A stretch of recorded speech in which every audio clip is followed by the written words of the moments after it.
situation. Very, very cemented, very strong ideas. It's really difficult because when you're that kind of person, other photographers don't like it. Yeah. Because they like to exercise their own influence. I've noticed, yeah. When you have very strong ideas, it means they have to freeze their imagination. Yeah. And they can't let that camera run riot. So that was obvious today with me, that he knew that I just wasn't going to hang upside down from this tree. Yeah. So he didn't like it, he didn't like me. What have been the most successful sessions? I mean, without naming names or, What has been? For me, I can't really answer that question because I've not really liked that.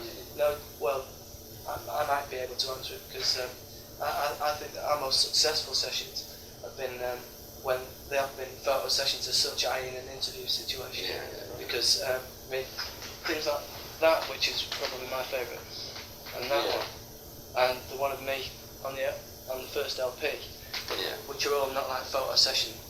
Yeah, but individual. Yeah, right.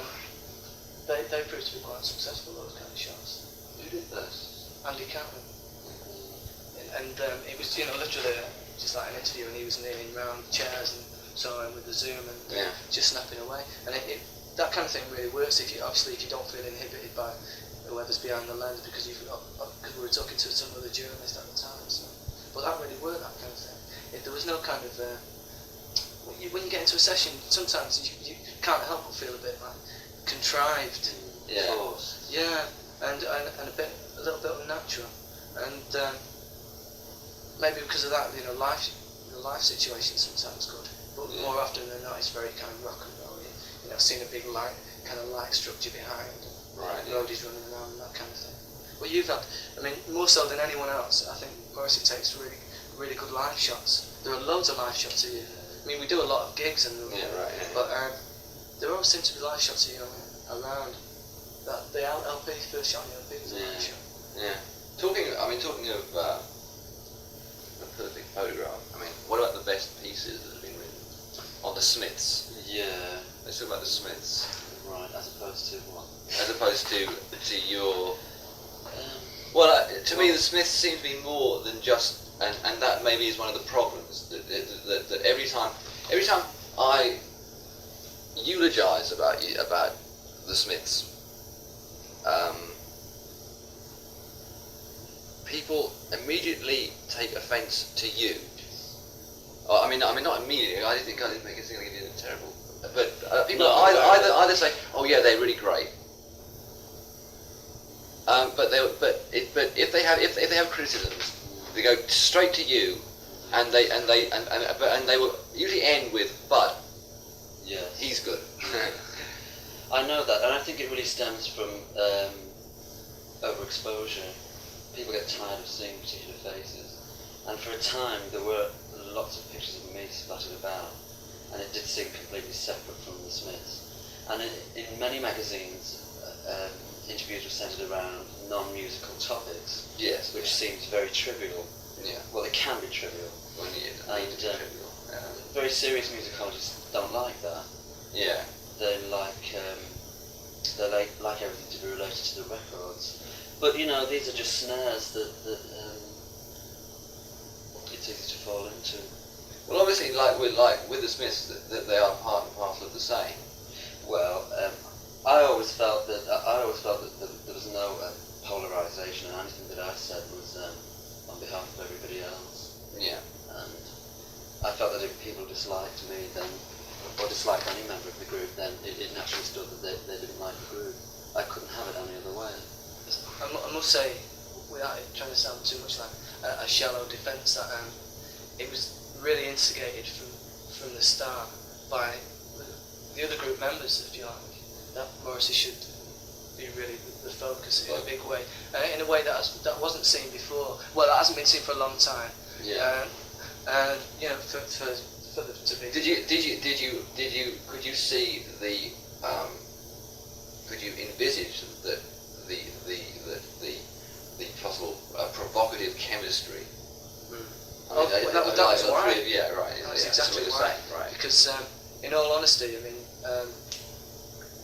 I I just felt from a personal point of view that those groups are so boring. it'd be more interesting for a reader to get some kind of opinion about Morrissey than they would say about me. Because really, when it comes down to it, I do seem to say more important things about music, and not even all the time, specifically the Smiths' music. And so it was important from trying to avoid saying image point of view. But what we were a new group, and we had to arrive with a force, really. Yeah. And I mean, really, let's be honest. If we look around, there's no one who really has an impact in good or bad, no matter whether people like us or not.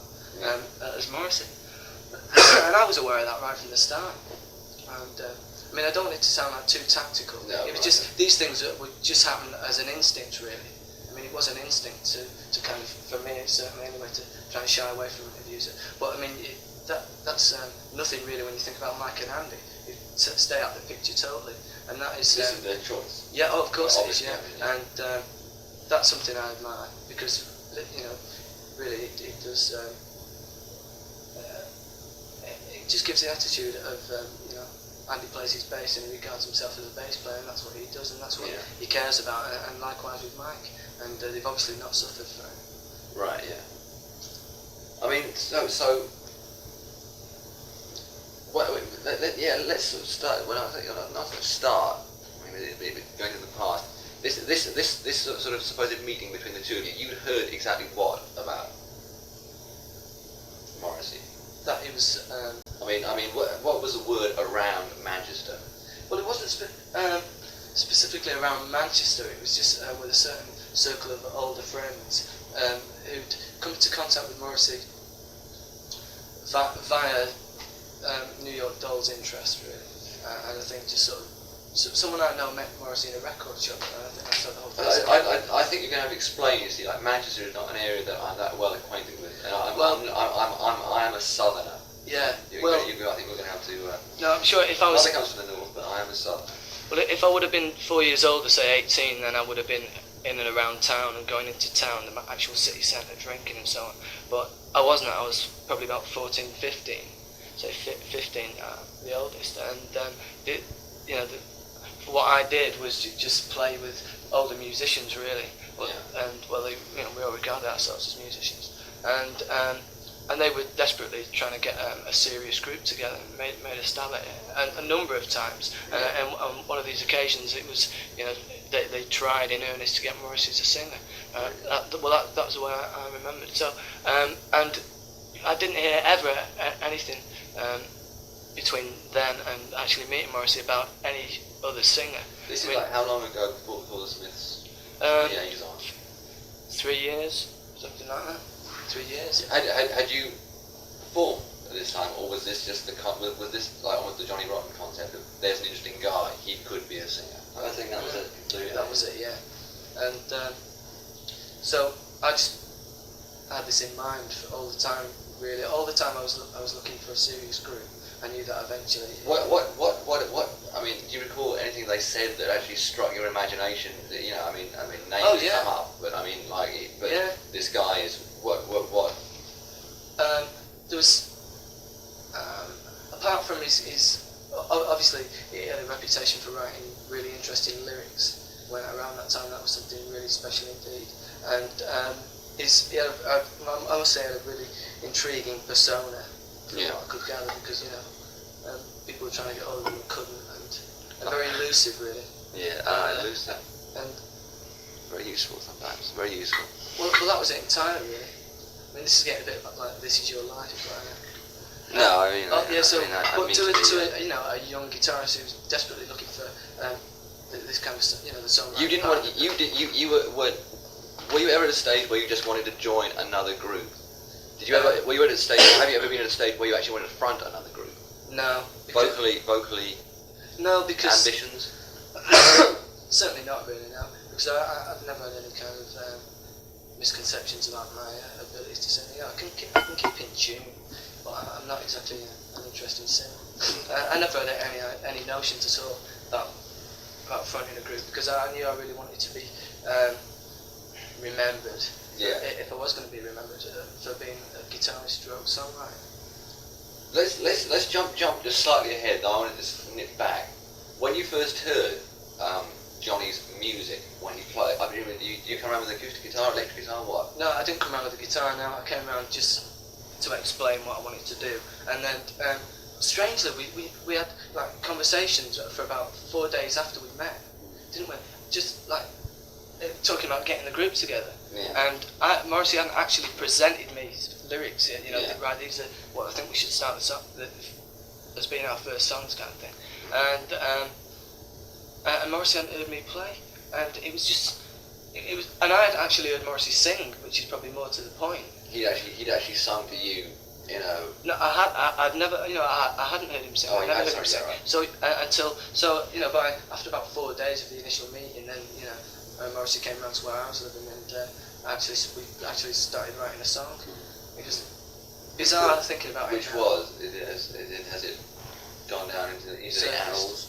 It hasn't actually. The first couple of them. No, they haven't. Do you recall the titles? I'm sorry, this is what it's one was a country-esque song, and one was quite sort of, I don't want to say rock and roll.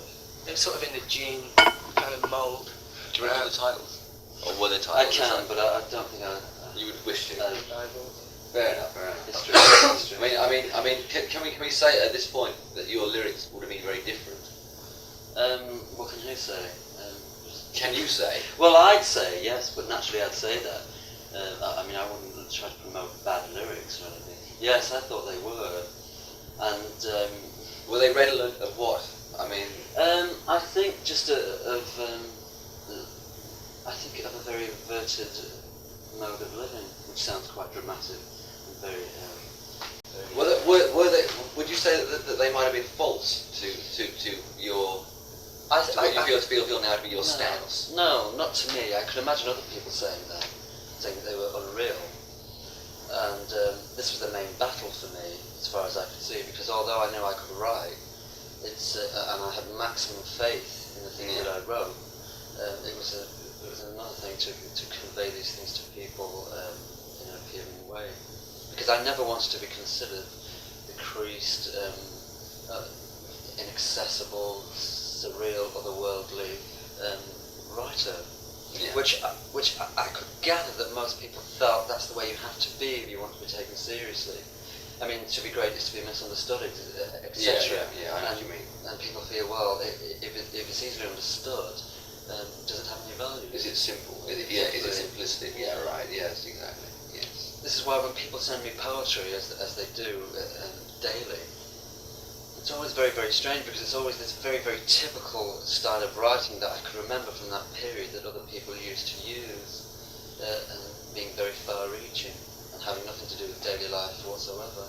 Is it? I mean, are we talking here about very? I mean, I like yourself have received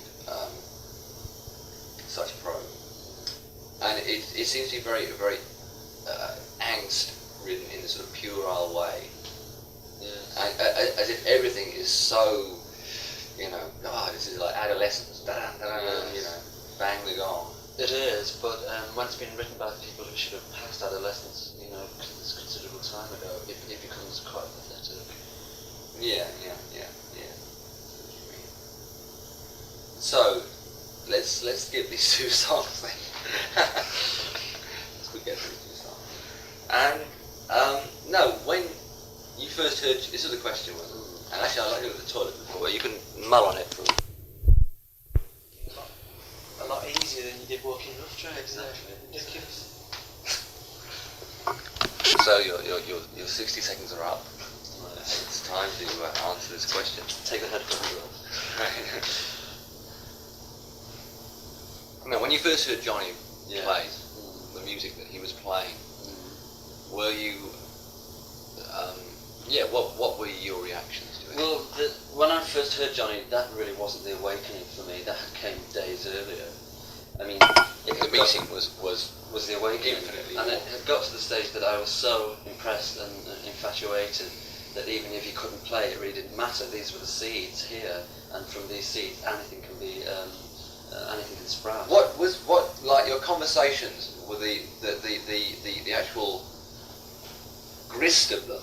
Well, the conversations that I had with Johnny initially on the very first day that we met were to me extraordinary for perhaps two reasons.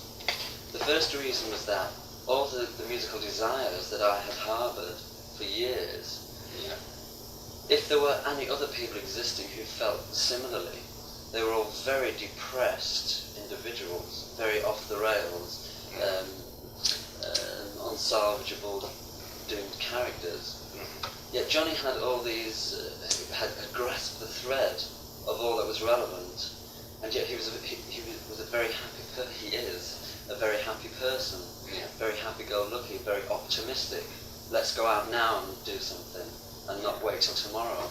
Right. And, which to me was really extraordinary, because I'd only ever really, in a musical sense, I had only met people who were total slugs, who would rather sit in night after night talking about actually picking the guitar up, rather than just grabbing it and going, what about this? Yeah, right. So that was really interesting to me. And he came at a time when I was deeper than the depths, if you like, and that gave me a massive amount of energy. And I could just feel Johnny's energy just seeping inside me.